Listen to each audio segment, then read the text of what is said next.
Okay, so this is a brief video on finding information online and how the quality of the information affects the news that you read, the things that you hear from your friends and your family.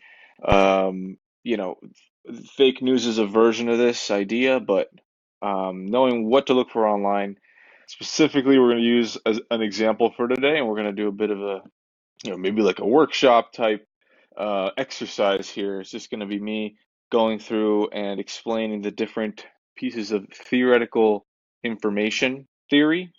Um, yeah, just the theoretical ideas that drive how information is distributed online, in other words. So we'll get into a little bit of terminology. If I come up with anything that I think needs some extra context, I'll just send you off to read a Wikipedia article or something like that.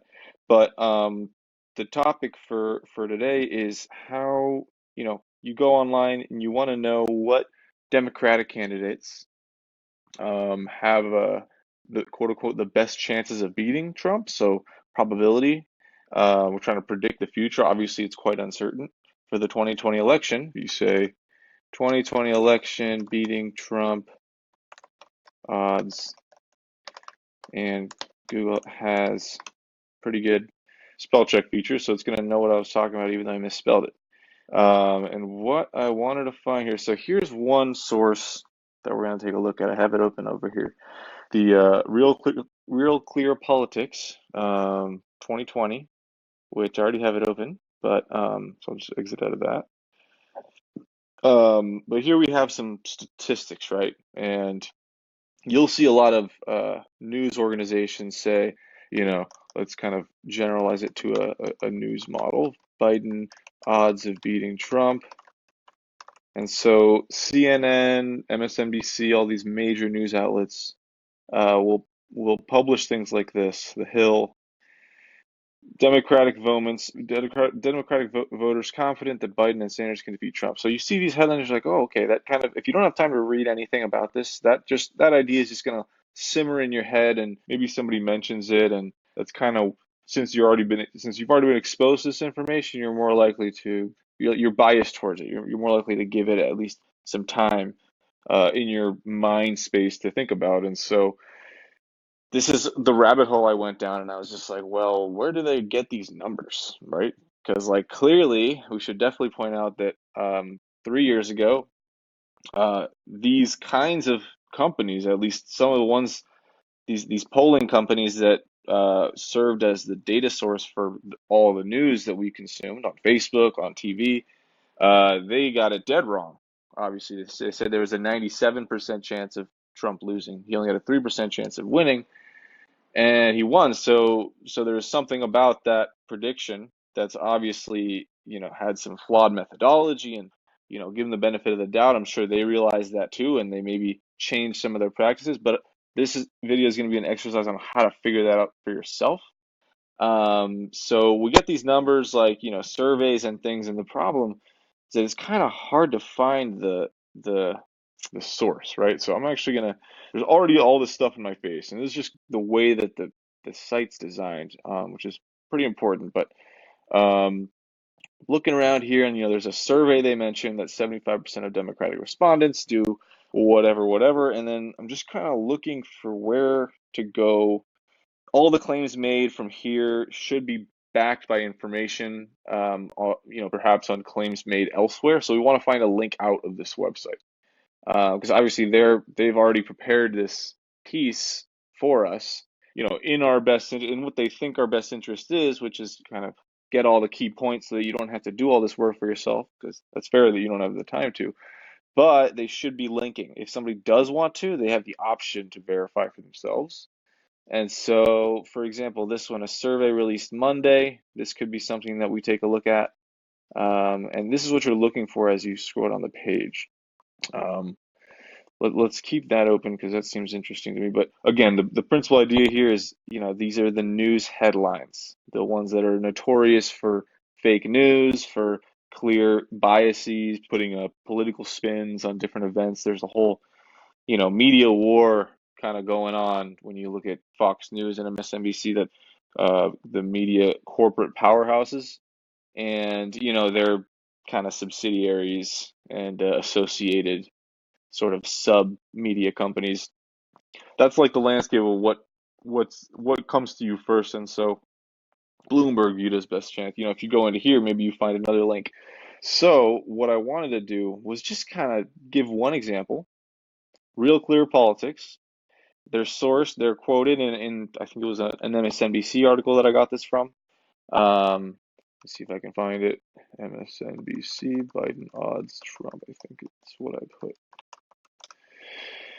And at MSNBC, Okay, I think this might have been the one. I'll actually just grab it because it was on my phone, and I'm just gonna double check that I have this. Let me actually find this real quick for you guys. Yeah, I actually was on the right one. CNBC, massive, huge. How many millions of people are gonna be exposed to this headline, right? Here's how Biden, Sanders, Warren, and other top Democrats are faring against Trump in national polls. We jump in here, we draw our own conclusions. One of the main sources is the one that I had open here, the Real Clear Politics, President National Election. I think we have general election, national general election. Telling me about my ad blocker, which I am going to disable because there's kind of part of that that's important. And okay, so national general election polls for 2020, we have Biden kind of winning on some spreads here with one organization saying that maybe not. Again, none of these numbers, so there's a sample size of surveys of people they surveyed, but you have survey bias, and only people who are interested in answering surveys are going to answer surveys. Not everybody has the time or the willingness to answer surveys. So we're looking here for just like kind of flaws in the information set, the data set that these claims are based off of. We're kind of just looking at that to see what kind of context this actually makes sense from. And you have all these spreads here. Sanders has got some chance of winning. Warren has some chances. And you start getting down here, Bloomberg. They don't even have all of the candidates on here, but Buttigieg, Warren. You have maybe five of these guys. And so you're just like, okay, well, I'll just state my personal opinion, which is not sort of representative of this exercise, but just as an example, I would put none of these candidates in. If I were the one to answer the survey, right? So if they had polled me, which obviously they didn't. This is what I would have answered. I wouldn't have given any of these candidates a chance. So I would have been in the data set here that they're kind of calculating all these numbers from. But again, you got to know a little bit about statistics to know how this data is organized. And then you kind of just look here and you're like, okay, well, it boils up to the headline that's convenient for you, but it's actually very interesting when you drill deep into this. And so, maybe this is what I was looking for, maybe some polling data. I'm just looking around here and like, all I'm seeing is numbers. And the numbers are fine after you've decided that you trust the source of information, but this is what we're challenging, right? We're going to verify for ourselves whether we should actually trust the information that's being presented to us. And so, yeah, you have a lot of surveys here. Tons of people think that Biden has a good chance. Obviously, like I mentioned, I'm one that doesn't, but they're taking an aggregate data set. So they're actually surveying people, and everybody's going to have different opinions on things. But if you're trying to predict the outcome of an election, then yeah, you're going to want to add up exactly which opinions, of which there are many and they are very different. There's like groups of them that would lead to us being able to get to these calculations, right? So yeah, just kind of a little bit about tracing information here, like where's the source? We want to keep finding the source. And so from here, we came from MSNBC, we found their source. Now we're clicking around this source to see who their source is, and I'll give you the answer ahead of time, but you kind of just have to click around the website. Because my question is, where are the details of these surveys that they're putting in? Is it possible that maybe there's way more people who didn't get surveyed that actually completely disagree with the outcome of this poll? Like we could just have the data set completely wrong. It could be just coincidentally a small percentage of the population that actually they all already think alike, and so there's not that much diversity in opinion being captured in these surveys. So that's like the theory, and I'm looking around this website to see how they do their polling. So I'm very interested in, how many people did they actually contact, and so, I click around a bit and I'm trying to find anything like that. I think I'm already on the about page here, but I read a little bit. So this is, I think this was the interesting piece. Okay, so they tell themselves, they tell a little bit about themselves. They're dedicated to providing readers. Um, you know, Again, this is kind of information that we have to trust them as an organization to know whether they're true or not, whether they actually deliver insightful and impartial news and analysis. So what and does that is their claim about the polling, is their polling data representative of that insightful news, or could it be a fluke? We don't know. Not everybody's perfect. Like, these journalists make mistakes sometimes too. This isn't just about trying to like accuse this organization of putting up fake news. Like, we want to understand their process. So that was the thinking behind this. And so you're looking through. I couldn't find anything specific about those numbers. So what I did found that I will kind of that kind of inspired to sort of make this into an example was an interesting kind of just description of the way that they generally operate. And I'm trying to make sure that I can find it here. And I had it open on my phone, so give me one sec. Yeah, okay, so there, oh, right, I remember. So it's over here.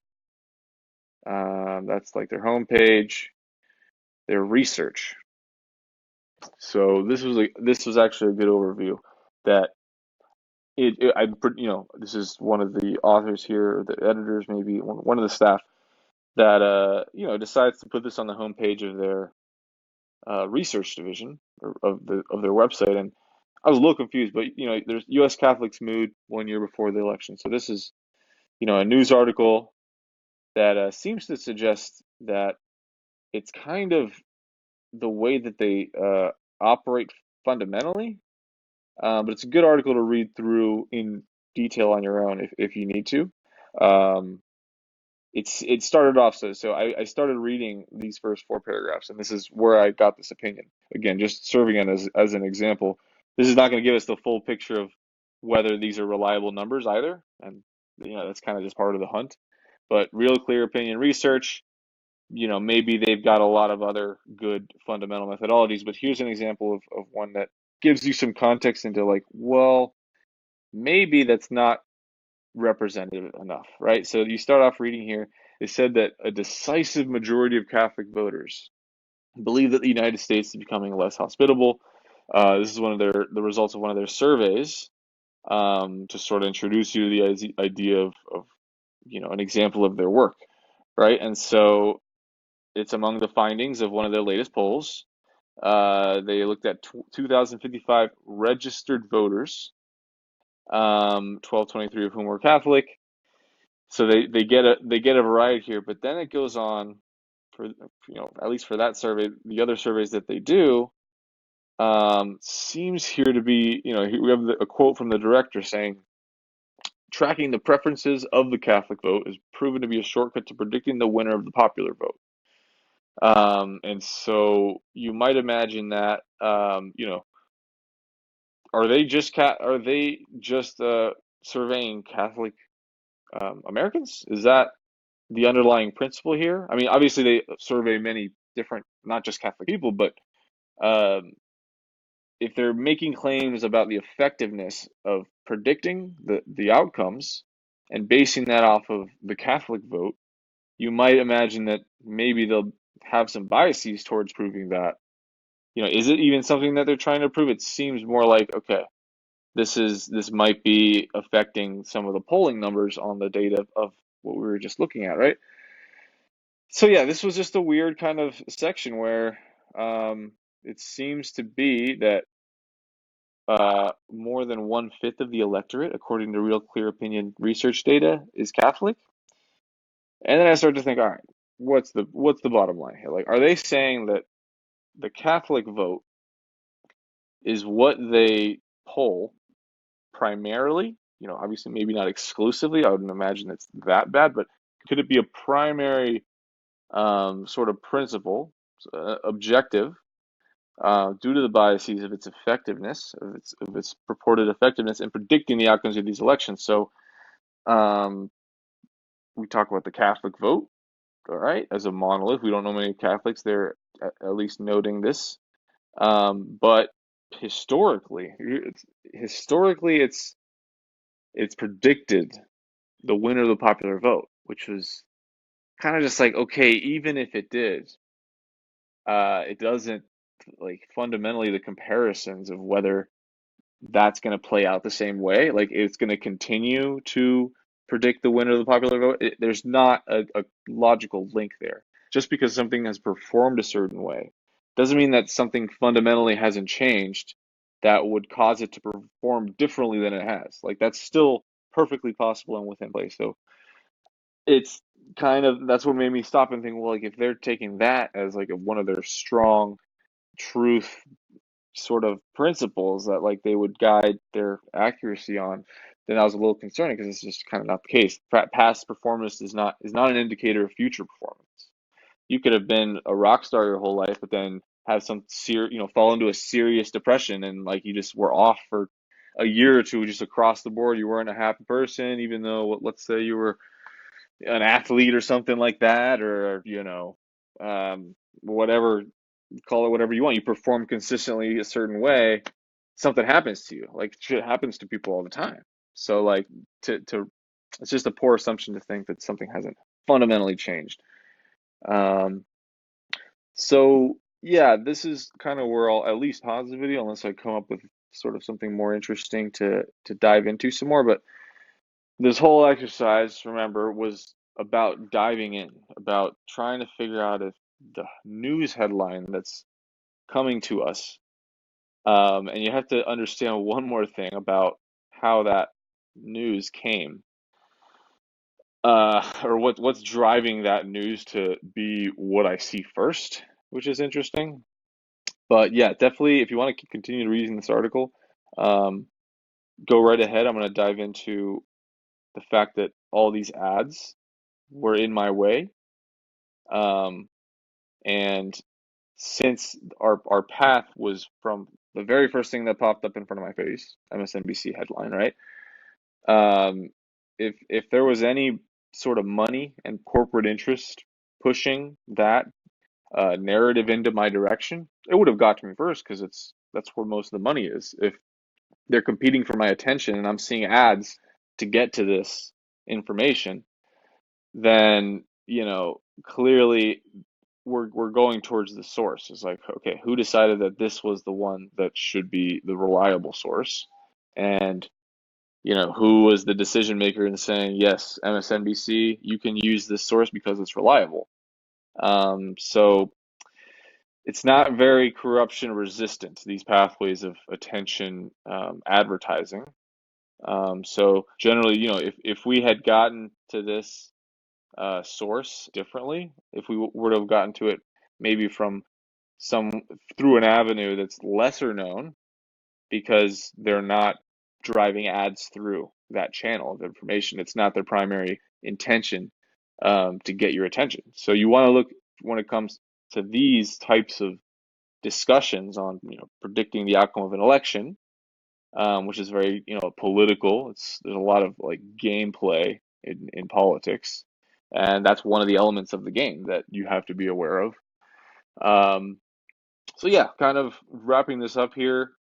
We did an exercise on how to find how to evaluate the accuracy or the validity, or how true something is that you read on an article online or on your phone. Something that your friends send you, your family sends you. Assigning a reliability, sort of in your head, like, okay, you're scoring the people around you almost on who's giving you good information, or fake information sometimes, if you care about the truth, right? Like, so if you don't care about what's actually true, then this process isn't very useful. Some people, ignorance is bliss. You're hanging out, you don't have to worry about any of this, and it doesn't really affect your life. But if occasionally I like to figure out what truth is and how deep I can get to the truth, and these are the kinds of practices that we can employ when we're navigating online to see what's true and what's not, what's reliable, what hasn't been dug into deeply enough to know for sure, right? So yeah, I will do another link here to just so you can know where this is all coming from, right? So this is linking back to the courses that are described here on this homepage. Part of a curriculum. This is the SetLife course curriculum that we are working on continuously. And let me try and get out of here so you can see the main screen. All right, so core skills, trying to understand technology, just keep up with things, how to use the internet, not just properly, but intelligently to your benefit. Um, so definitely take a look at this link here, techeducation.teachable, or you can also find it at education.setlife.network.